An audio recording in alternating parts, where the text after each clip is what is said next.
Hello, this lecture will be about the international effort to measure the to observe the transits of Venus in the 18th and 19th century.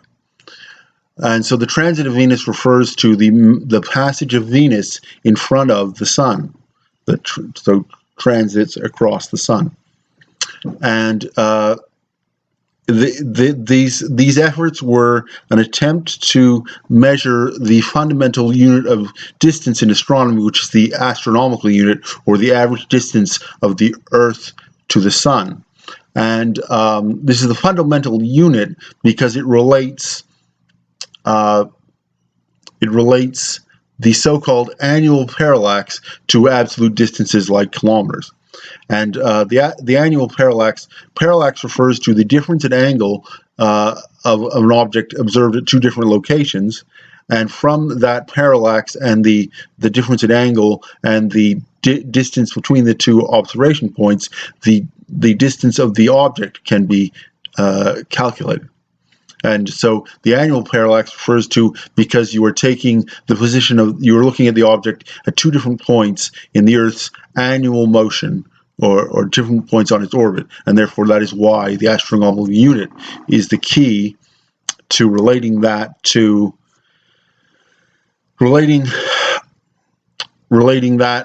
knowledge of the relative distance of objects in terms of the radius of the Earth's orbit to kilometers and so on.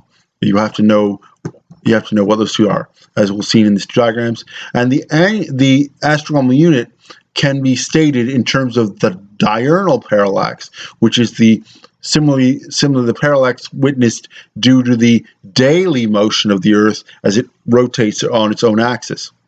And so diurnal means referring, of course, to the daily motion of the Earth.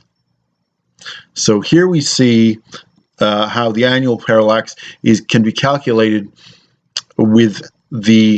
by simple trigonometry.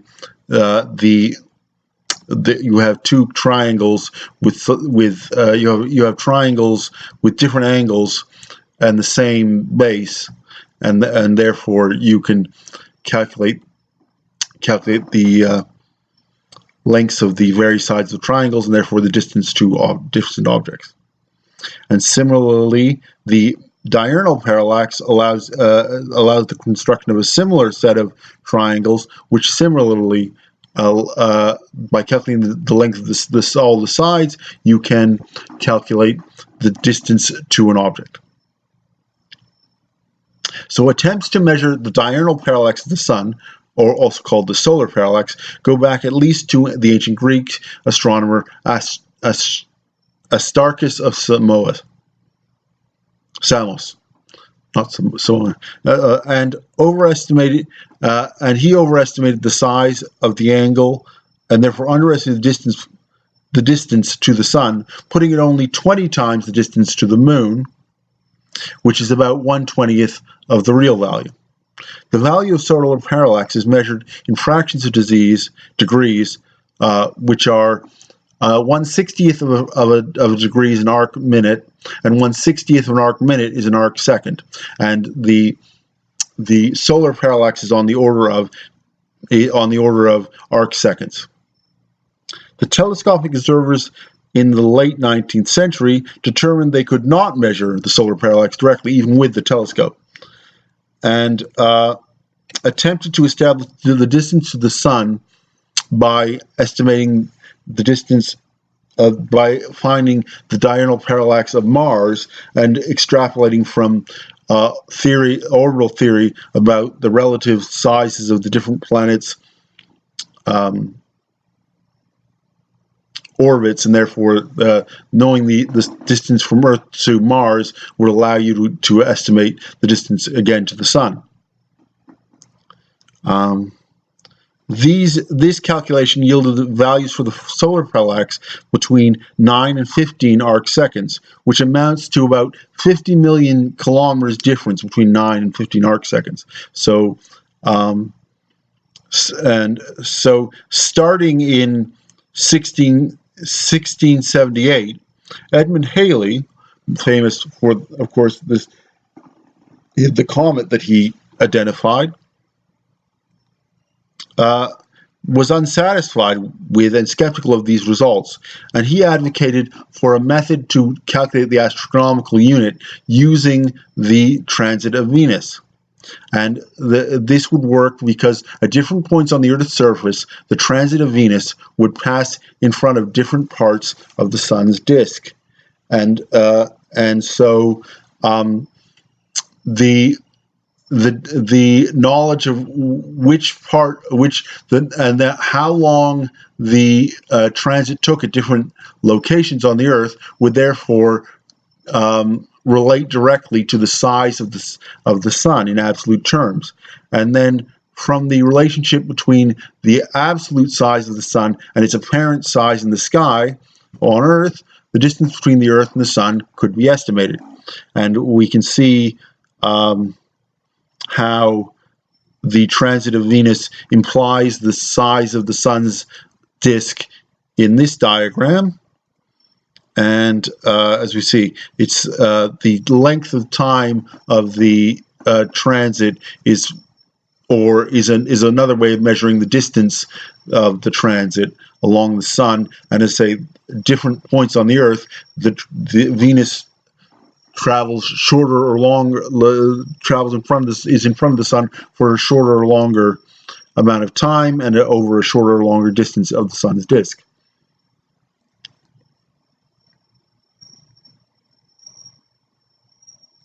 So transits of Venus were only predictable thanks to enhancements in celestial mechanics made by the famous astronomer Johannes Kepler in the early 17th century.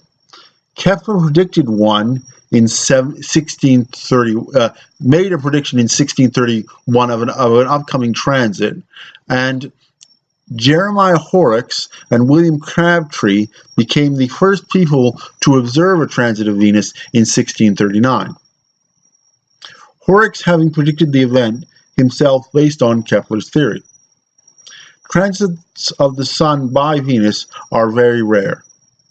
Halley published lists of transits in hopes that the later observations would take advantage of them. So they occur about once every 160 years. Two occur every 160 years, like 150 to 200 years in 8-year intervals. The next two transits after Halley wrote would occur in 1761 and 1769, 83 years after Halley's initial paper on the topic. So in 1761, 120 observations were made of the transit at various points on the Earth's surface. And their initial comparison yielded a range of solar parallax from about 8.3 to 10.6 arc seconds. This was far less accurate than had been hoped by Halley and others, and this is explained by problems in determining the position of observers in observing the transit, and also problems with determining when exactly transit began and ended, which is vital to timing the transit at different points on the Earth's surface. The one factor impeding this timing was the observation of a luminous ring around Venus, which made it difficult to see when it crossed the Sun, and then another effect was the so-called black drop effect, where instead of being a perfect circle as it transited across the disk of the Sun, as it came into the Sun, it instead was attached by a dark limb to the edge of the Sun, and this made timing of the exact moment of the start of transit impossible.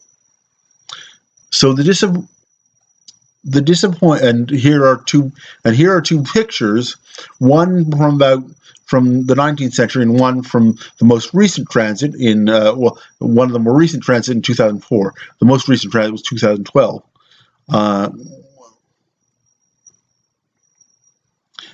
The disappointing results of the 1761 transit expeditions informed the efforts in the 1769 transit. 151 new measurements with more refined analysis led to an estimate of solar parallax between 8.5 and 9 arc seconds, which is about on the order of 1 in 20, as opposed to the 1 in 500 Halley had hoped for.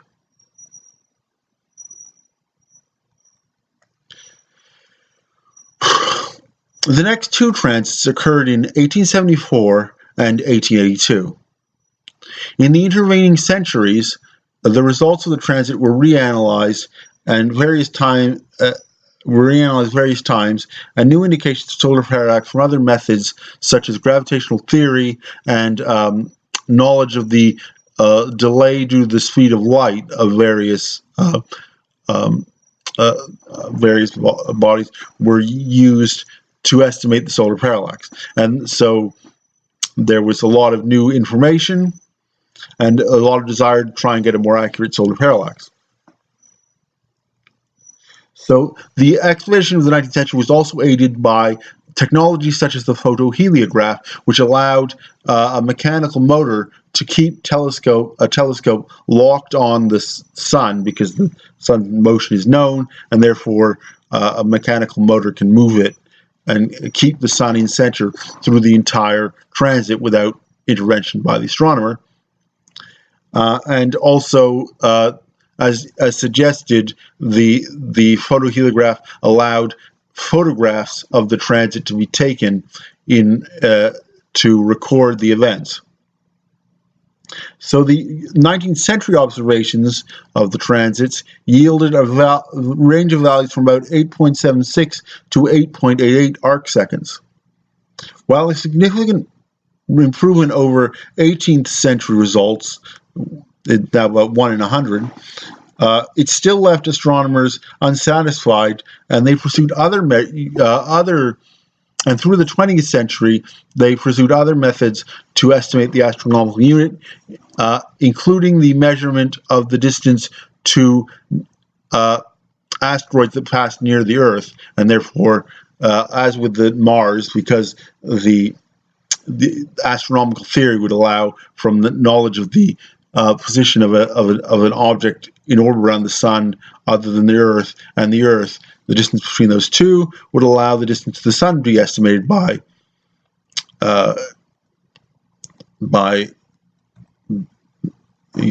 this.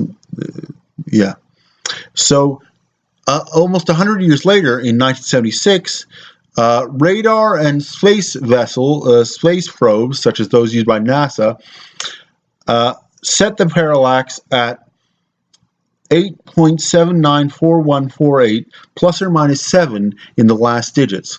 And so we can see that a massive increase had been achieved in accuracy by these new kinds of methods available in the space age that far outstripped what earthbound astronomy had been capable of. Okay, and so here are my sources I will now list my sources for this talk and the sources of the images I am showing. Thank you very much. Okay, I just wanted to say that the material for this lecture was put together originally in 2012